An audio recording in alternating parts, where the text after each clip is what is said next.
Jesse and I met when I was 11 in grade 6. Jesse was this vibrant, exuberant guy. He always had a smile on his face. He'd be riding his bike in the worst of weather and still had a smile on his face whenever he came up. Always smiling, laughing, telling jokes. If you were down, all you'd have to do is just look at him and he'd just give you a smile and all of a sudden you were fine.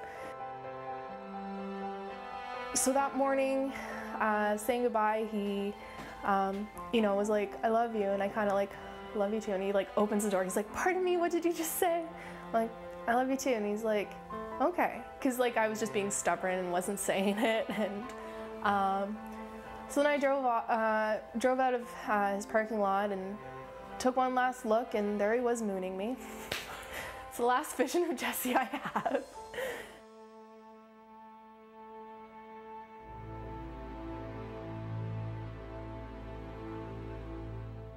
So he was riding his bike home on the shoulder and a truck was coming.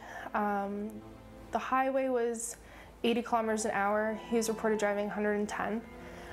He went to go switch, the driver went to go switch lanes, overshot the lane change, drove onto the shoulder, hit Jesse, sent him flying 20 meters, killed him instantly, left him in the ditch and went home to have some more drinks.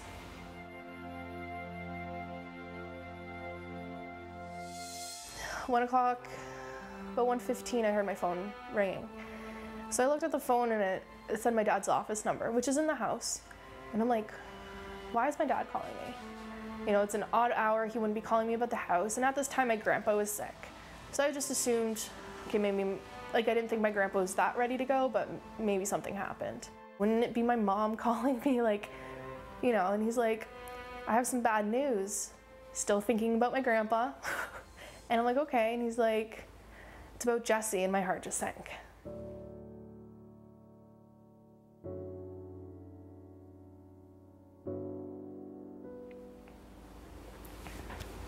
He's like, he's been hit on his way home, and he didn't make it.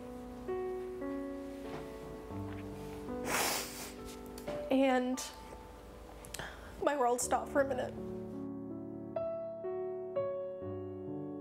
And I remember walking in the streets, 2 o'clock in the morning, screaming, "Why, God? Why? Why me? Why him? What did he do?"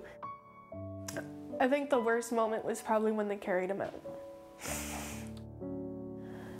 Just everything inside of me like just went weak. I couldn't hold myself up. I couldn't, just like hyperventilating, bawling my eyes out, and then watching them put him in the car and drive off. I had a rough year. I fell away from church. I fell away from God. You know, my thoughts were, why would God let this happen? You know, and I've learned now that it wasn't God who made the guy get in the car after having a couple drinks. It wasn't God who made him drive home.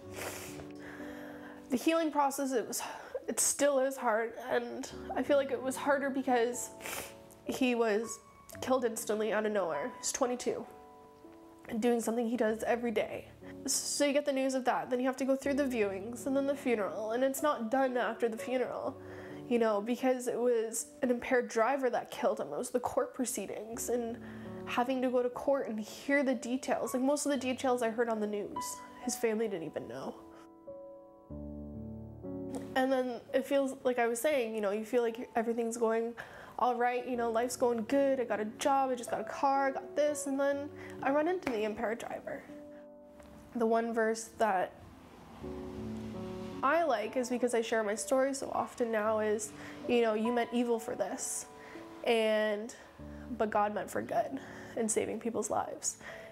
I wasn't gonna let Jesse just be a statistic, you know, it was done and over. I started working with Mothers Against Drunk Driving, and people are amazed at how far I've come compared to some other people, and everyone deals with their situations differently and their grief in different ways, but I feel that God's been there and he's been able to, you know, kind of pull me along with it and say, you know, you can do this, and it's been good in that sense.